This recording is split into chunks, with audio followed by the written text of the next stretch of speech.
Ahora, en esta parte final del programa, hablamos con otro compañero de las ondas, amante del misterio, pero siempre desde un punto de vista un poco más escéptico, más serio, y que nos va a hablar también de tecnología, pero tecnología que está disponible a día de hoy, de las nuevas tecnologías que vemos a diario. Concretamente, nos va a hablar sobre las gafas de Google. Buenas noches, Franz Candel. Hola, ¿qué tal? Muy buenas noches a todos. ¿Cómo te encuentras, compañero? Muy bien, muchas gracias y con mucho trabajo. Bueno, dicen que tener mucho trabajo es bueno. Así es. Pues que dure. Compañero, las gafas de Google, ¿qué son? Aunque prácticamente diríamos que el nombre ya lo dice todo. Exactamente. Estamos hablando aquí de unas gafas, entre comillas, inteligentes. Es decir, no es la gafa que podemos pensar que es, digamos, que las que prescribe un optometrista o, por ejemplo, las gafas que llevamos a la playa. Estamos hablando de un dispositivo vestible o, como se le llama a esta tecnología, wearable. Es decir, que se viste o se usa en el cuerpo. Y en este caso, Google pues tiene esa historia. No es el único dispositivo del mercado, pero sí tiene esa historia. Digamos que si retrotraemos un poco, la historia comienza en 2012, cuando Larry Page, uno de los fundadores de Google en este caso, sabemos que Google es una empresa de un grupo de empresas llamado Alphabet, pues en 2012 se presenta a un evento en Nueva York utilizando un dispositivo como si fuera la mitad de una gafa de prescripción. Es decir, un montaje sobre la oreja que se extiende hasta fuera del ojo, donde hay una pantalla, y entonces teniendo, digamos que un sistema operativo, teniendo un prisma, en este caso, teniendo también la accesibilidad a una serie de datos, incluso conexión a Internet, somos capaces de realizar, o era capaz de realizar muchas de las funciones que realizaría un teléfono móvil o celular. Entonces, ese dispositivo se conoce como Google Glass Explorer, que nace, digamos, en el año 2012, y en 2013 Google conduce digamos que un experimento social, por decirlo así, llamado el Proyecto Explorer. Ellos eligen a 8.000 personas, o le ofrecen a esas 8.000 personas clave en la industria que compren por $1.500 cada uno. Hace los números, ya veis lo que ganaron, el dispositivo, y entonces que lo probaran, poniendo digamos que en el mercado de aplicaciones propio de Google, ya conocido como Play Store hoy en día, poniendo una serie de aplicaciones de desarrolladores terceros, empresas de desarrollo de software que tenían acceso también al dispositivo y crearon aplicaciones para ser instaladas en las gafas. Cualquier persona lo podía hacer en este sentido. La cuestión salió mal. No es que saliera mal, sino que el público todavía no estaba listo, y la percepción que se tenía era de una total invasión de la privacidad, porque se tenía un dispositivo en la cara que tenía justo encima del ángulo del ojo una cámara que estaba mirando hacia afuera y que podía grabar vídeo y que podía grabar sonido. En aquel momento no se podía hacer streaming, es decir, no se podía hacer transmisión de vídeo en vivo. Entonces nació lo que se llama el término glass hole, y con el permiso de los oyentes se traduciría algo así como eres un giligafas. Entonces salió mal, hasta que en 2015, abril de 2015 aproximadamente, Google Glass Explorer deja de venderse en el mercado, deja de consumirse, y entonces se comienza, y en este caso es la empresa para la que yo trabajo, es una de las 11 en el mundo que hemos desarrollado este proyecto, junto con Google e Intel. Y entonces sacamos al mercado hace poco la Google Glass Enterprise, que es un dispositivo muy superior. Entonces hablamos de como decir, la mitad de una gafa normal, pero tiene encima, justo encima del ojo, tiene un prisma donde hay transmisión de datos, donde hay gestión de protocolos y principalmente las empresas desarrolladoras o partners oficiales han desarrollado pues aplicaciones para empresas e instituciones especialmente. Fran, Esa es un poco la historia del dispositivo y de lo que es Google Glass. Hoy en día existen más dispositivos, para mencionar, digamos que las marcas más importantes del mercado, además de la Google Glass Enterprise, la Vuzix M300, por ejemplo, está también por ahí Meta, en este caso, y también está por ahí Epson Mobilio BT350, pero esos ya son dispositivos binoculares, es decir, son unas gafas enteras, y entonces aquí hay que hacer una importante distinción. ¿Qué es realidad aumentada? Eso que se escucha por ahí afuera. ¿Y qué es realidad asistida? Digamos que así en términos generales, la realidad asistida, es decir, es una proyección de datos o una generación de datos a partir de un dispositivo que es monocular, o sea, solamente para un ojo. Cuando vemos dispositivos que son para los dos ojos, son de realidad aumentada. Fran, una pregunta. Cuando antes has dicho que las primeras Google Glass finalmente fracasaron porque la población no estaba preparada para ellas, ¿crees que la población sí está preparada para estas nuevas Google Glass? Yo diría que todavía no. Lo que pasa es que, claro, no solamente la Glass, sino que los otros dispositivos han tenido ya una penetración en el mercado, pero hacia el mundo empresarial, es decir, hacia la gestión de procesos, etcétera. Entonces, poco a poco, la población en general se ha ido familiarizando, por lo menos en ver a la distancia o enterarse de algo al respecto. Digamos que esta gafa no está al 100% preparada para el público en general. Nosotros, por ejemplo, la empresa para la que yo trabajo, somos los únicos partners de que estamos ofreciendo la Glass. No voy a hacer ninguna publicidad porque esto no tiene que ver con publicidad, esto ya ha sido como una ilustración, pero lo estamos ofreciendo con aplicaciones apropiadas para usuarios. Queremos saber lo que piensa el mercado y en ese sentido hemos sido audaces y hemos sido los primeros. Entonces, se trata más de adaptación que de preparación. Y entonces la tecnología hoy en día no funciona como puede funcionar un servicio como ir a tomar un café, yo te pago y tú me das un café. Y la tecnología hoy en día funciona principalmente porque construye un ecosistema. Es decir, tú vas a tu cliente, que puede ser una empresa o una institución, además, si no tienes tu propia plataforma digital donde desplegar todas estas soluciones, utilizas a un tercero. Entonces tienes ahí un pequeño triángulo, por decirlo así, donde compartes información y dices qué falla, qué es lo que no falla, qué se puede mejorar. Tienes una retroalimentación, un feedback. Entonces, la tecnología hoy en día se trata de construir ecosistema. Eso es lo que la gente tendrá que acostumbrarse poco a poco, el público en general, y a cómo ver este tipo de tecnología. Fran, ¿con qué idea se construye Google Glass? Esa es una gran pregunta, Jorge. A ver, sabes tú que las cosas, cuando uno se propone un proyecto, uno nunca debe pensar en que esto me va a llevar de A a B. Tú tienes que pensar que esto me va a llegar de A a J, por ejemplo. Y entonces, antes de llegar a J, yo debo tener B, C, D, E, F, etcétera, los debo tener claros. Ahora mismo hemos pasado a C, por decirlo así.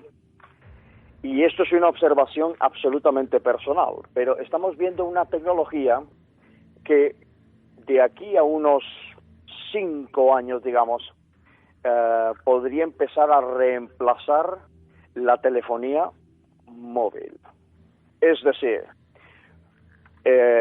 un dispositivo que está situado al lado de nuestra cabeza, en el ojo derecho o izquierdo, decimos que son monoculares porque son mucho más cómodos de usar, es decir, no estorban a la vista, podemos seguir interactuando normalmente con la realidad,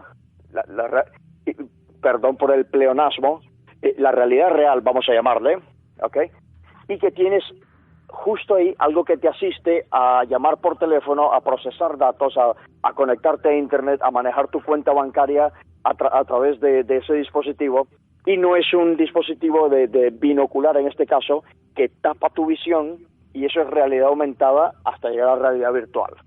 Entonces, la tendencia va a ser a liberar las manos en el trabajo, y que todo sea a través del control, a través de los gestos o los guiños de los ojos, ¿okay? Y a través de la voz.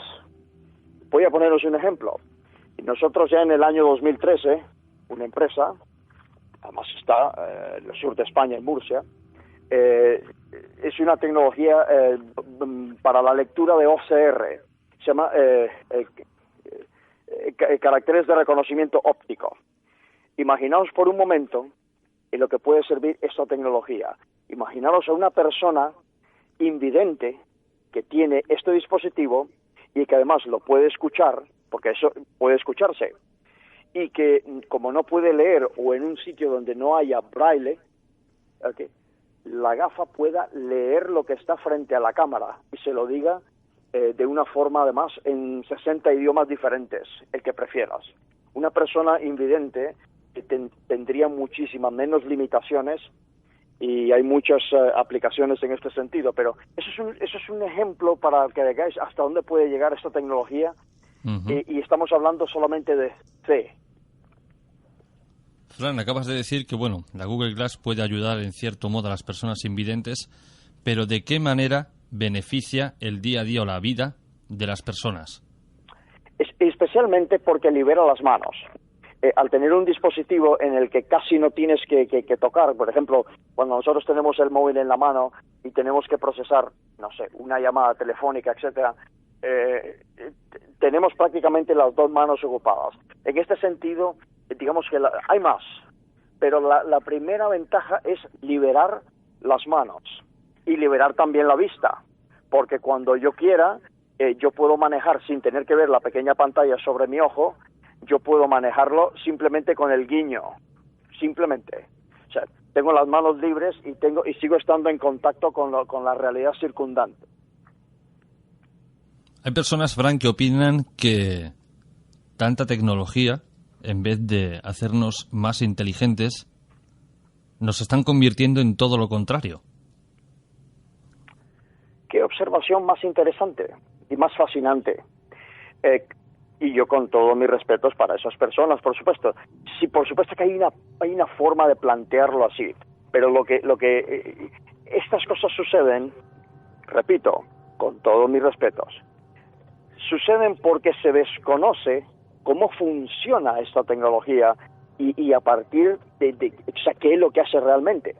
Una de las ventajas es que por primera vez, oficialmente, por primera vez en la historia de la humanidad, nosotros estamos utilizando métricas de rendimiento en sectores como salud, en sectores como la industria pesada, que tiene tanto riesgo para los trabajadores, en salud, que es para los pacientes. Estamos cambiando los procesos porque la gafa nos hace generar datos desde la acción del mismo cuerpo humano. Y eso no había sucedido antes. O sí, no lo sé, pero hoy en día sucede de esa forma. Es decir, los datos que genera en el mundo empresarial, el mundo del trabajo, los datos que se generan a través del software, plataforma, hardware, de esta tecnología, es datos generados a través de la acción del cuerpo humano. Y eso es relevante, porque nos va a ayudar a estas personas, a pacientes de enfermedades raras, lo que se llama el Big Data hoy en día, ¿okay?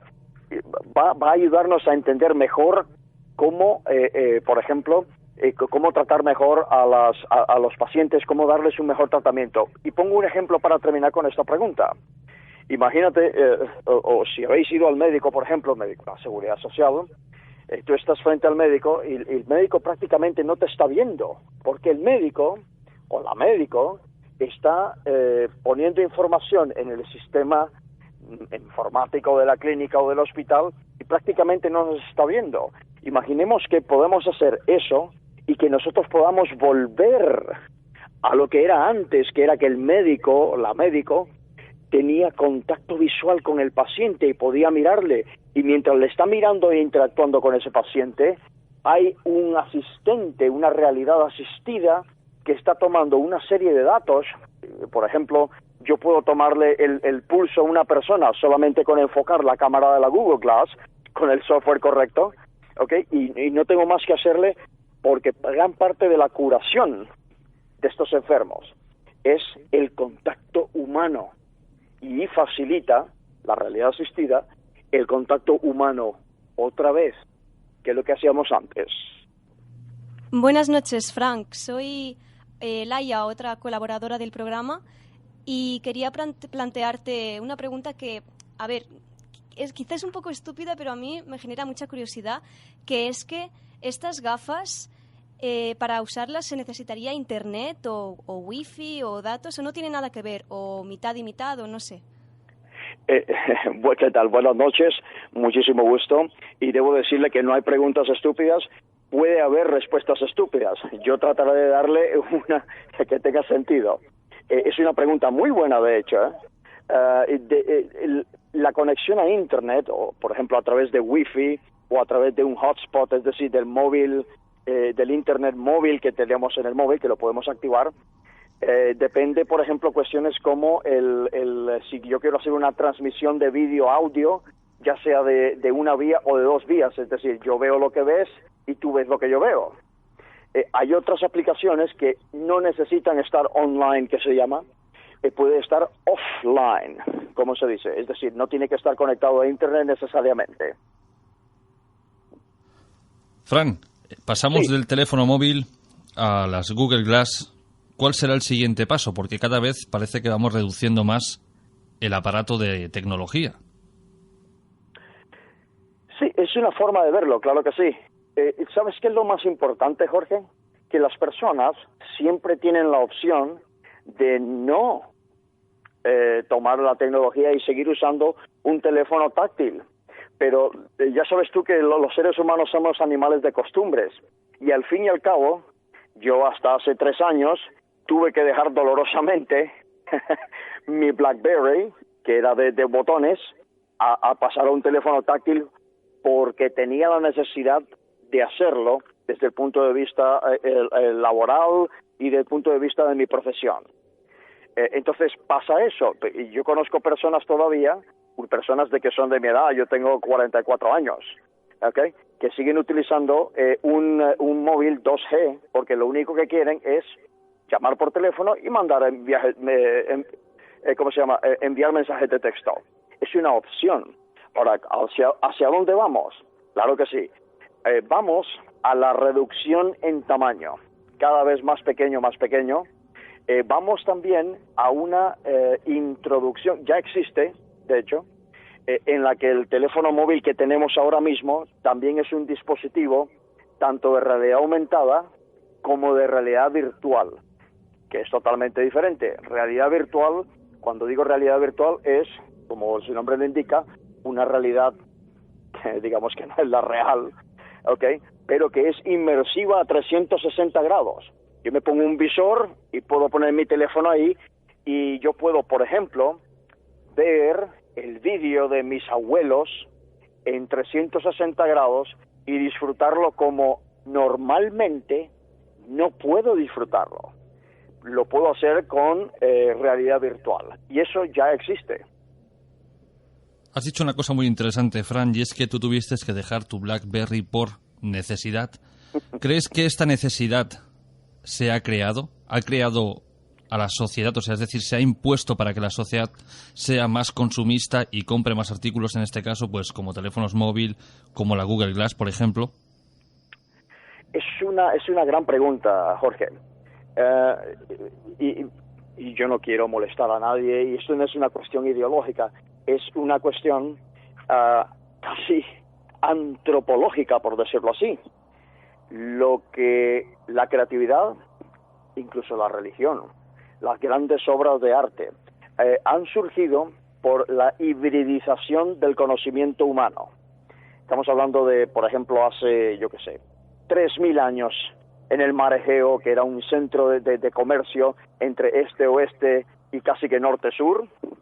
Las grandes ideas filosóficas de Occidente, parte de ellas, surge ahí, en lo que llamamos Grecia. ¿Por qué digo esto? No se trata de consumir simplemente. Se trata de que aquello que yo empleo conscientemente porque nadie me fuerza a comprar absolutamente nada. Aquello que yo empleo conscientemente sirve al mismo tiempo para generar una cadena de lo que se llama un supply chain, es decir, una cadena de suministros donde hay muchísimas personas que están trabajando en esa cadena de suministro. Había un ejemplo por ahí sobre un lápiz, por ejemplo. Todos utilizamos lápices. Hay gente que ya ha dejado de utilizar lápices incluso, pero si nosotros vemos la cantidad de componentes que tiene un lápiz, estamos experimentando el trabajo de unas 10.000 personas en 4 continentes. No se trata de consumismo, mi punto de vista, por supuesto. Se trata del consumo responsable y de la interacción humana. Eso lo hace el comercio, y el comercio en este caso ya no existe como trueque, existe y su base es el capital. No he dicho capitalismo, he dicho capital. Y es el capital humano, y es así como estamos funcionando. Y lo que debemos hacer es que ese funcionamiento sea, eso sí, sea responsable. Y eso nace, no de los gobiernos, esto nace de las acciones de un individuo que está educado, que se ha educado a sí mismo a ser un buen no consumidor. Aquí voy a meter una pequeña cuña, un pequeño término, un palabra, como se dice en España. Un prosumidor, es decir, nosotros en esta época nos estamos convirtiendo en consumidores y en productores a la vez. Por ejemplo, incluso las personas que más están en desacuerdo con el desarrollo de la tecnología están produciendo algo, se llama contenido, y lo están publicando ¿dónde? Exactamente en aquello que están criticando más, que es en blogs, en medios, en social media que se llama, es decir, Facebook, Twitter, etcétera. O sea, esta misma tecnología que se critica es la que facilita un contacto humano que no se había tenido nunca, por lo menos oficialmente, ¿ok? No se había tenido nunca la capacidad de generar tanto conocimiento y de compartirlo. Una nota más. Por ejemplo, las personas allá afuera, digamos que se denominan de izquierdas, por ejemplo, habrán leído a Carlos Marx, pero no el Manifiesto Comunista. Estoy hablando de otro libro llamado El Capital. Precisamente en esta época, estas empresas, grandes empresas que han nacido precisamente del sistema capitalista, como es Estados Unidos, es la que ha permitido de verdad que el sueño de Karl Marx, de que los medios de producción estén en manos de cualquier persona, es precisamente Internet, es precisamente la web mundial, Tim Berners-Lee en este caso, ¿okay? Y estas empresas que facilitan los muros sociales o los redes sociales, por supuesto que no es perfecto, pero es que el sueño de Carlos Marx lo ha generado precisamente el capital. Voy a tocar un poquito la fibra sensible ahora de los más pragmáticos. Y es que en 1958 la compañía Bell crea el primer módem telefónico, en 1971 se hace el primer envío de un correo electrónico, en 1983 se crea el primer servidor de sitios, en el año 1991 se crea lo que hoy conocemos como www y hasta llegar a nuestros días con la Google Glass. Fran, mucha gente dice que esta tecnología no es posible que la haya creado por sí sola el ser humano. Y aquí es cuando digo que toco la fibra a los más pragmáticos. Ajá. ¿Qué crees tú? Ya, entiendo. Eso tiene que ver con la hipótesis, no la teoría, La hipótesis, cuando digo hipótesis es lenguaje científico en este caso, no estoy diciendo que no sea cierto. Estoy diciendo que tiene que ser verificada al 100%, validada para convertirse en una teoría, y ni aún así va a ser una verdad. Sobre la cuestión de Roswell, en este caso, 1947, donde se supone, bueno, que hay una caída de un, digamos que, de un vehículo tripulado no terrestre, ¿ok? Y que de ahí lo que sucede es una tecnología reversa. Es cierto que esas cuestiones existen. Son hipótesis muy interesantes que no hay simplemente que decir que no. Hay que investigarlas. Y aunque sí ha habido investigación, aquí en España hay grandes investigadores al respecto, digamos que es mucho más fácil explicarlo desde el mero punto de vista humano. Por ejemplo, esto que has descrito tú, Jorge, perdón, lo ha generado un elemento de la condición humana. No ha sido la paz, no ha sido el amor, ha sido la guerra. ¿Ok? DARPA, esta división de lo que sería en España el Ministerio de Defensa, en este caso en el caso de los Estados Unidos, y su contraparte soviética en aquellos tiempos, ¿ok? Tuvo que generar por la necesidad de la mismísima condición humana, generar una tecnología y acelerar una tecnología para poder ganarle al otro. La Guerra Fría, Occidente la ganó por Internet. Fue Internet la que, hablándolo así coloquialmente, la que se carga al bloque soviético, porque no podían con aquella forma de diseminar información sin disparar un solo misil atómico. Se ganó estratégicamente. Entonces, ha sido la guerra, y yo sé que esto a lo mejor a algunas personas puede molestarle. Lo siento, es la realidad. Y es la realidad porque el ser humano es el único animal imperial. Entonces, Fran, ¿crees que realmente el ser humano por sí solo puede crear todo lo que lleva creando desde prácticamente mediados del siglo XX? Efectivamente. Y pongo solamente un ejemplo que no nos lo da la tecnología ni la ingeniería, nos lo da la historia. Había una nación llamada Irán Shar, que hoy en día llamamos Irán, que no era lo que es hoy en día una república islámica y ya está, ¿ok? Irán Shar era una nación prácticamente de genios, y que nosotros le llamamos persas, que no son los que aparecen en la película 300, por supuesto. Es una nación de genios, y que se ve interrumpida por una serie de guerras y otra serie de cosas, como la invasión de los árabes en este caso.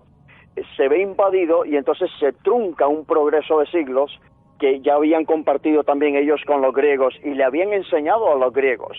Para esto hay que remitirse a Heródoto, por ejemplo, para ver pruebas al respecto.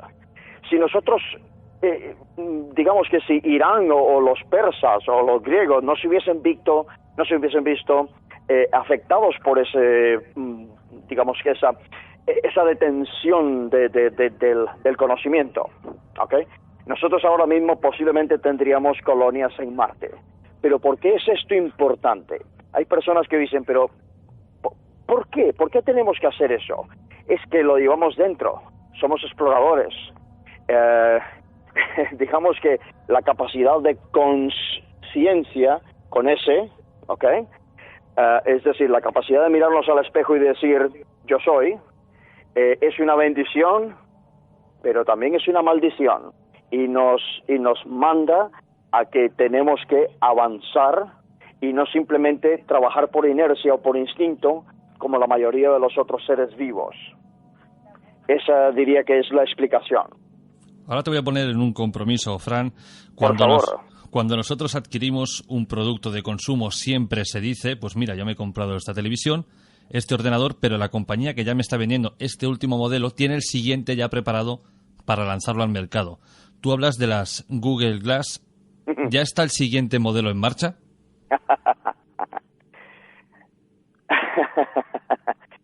por supuesto que hay ciertas cosas que yo no puedo divulgar.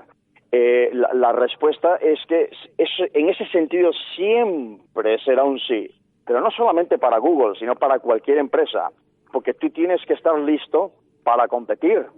Es decir, la competencia en este caso a nivel comercial, a nivel tecnológico, es lo que precisamente genera en el ser humano y en la sociedad humana nuevas formas de cooperación. Un ejemplo, yo soy ahora mismo alumno, cualquier persona lo puede ser, hay que pagar y ya está. Okay, yo soy un alumno de Singularity University, la Universidad Singularity que está en Silicon Valley, es decir, al sur de la bahía de San Francisco, California.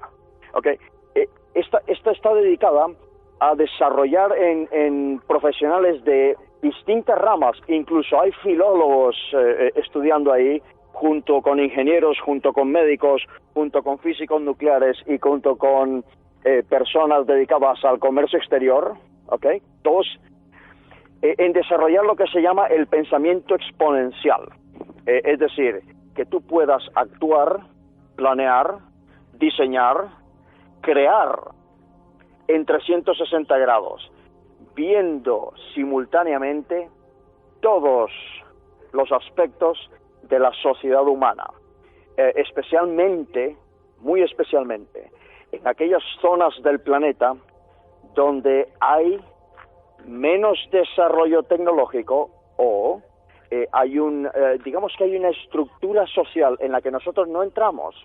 Hay una estructura social que no facilita tanto la hibridización, digamos que ese compartir y ese generar ideas en conjunto. Y hay zonas en este planeta que son así. Entonces, esa generación tiene que llevar a algo.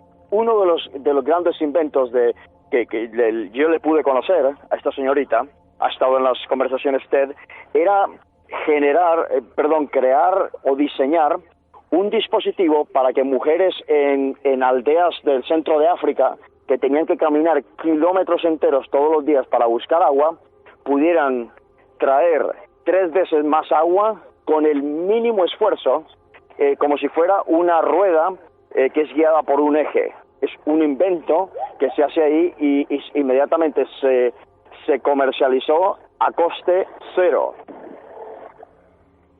Muy, muy interesante. Fran, vamos a hacerle un poco de publicidad a las Google Glass, aunque no quieras, pero bueno, toca. A ver, dile a los oyentes, si se puede, el precio que tendría o tiene en el mercado y dónde se pueden adquirir. Bueno, eso depende. El modelo de negocio es distinto hoy en día.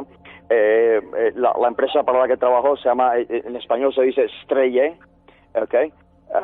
Nosotros tenemos una tienda online donde tenemos dos paquetes, donde se incluye la Google Glass Enterprise, que es la nueva. En el caso de consumidores finales, son 1.550 euros, y en el caso de consumidores de empresa, porque el pack de aplicaciones es distinto, 2.500 euros. Ya si se requiere customización, lo que se llama integración de sistemas, ya, entonces es otra cosa. Pero hay personas que han ido y que lo han comprado.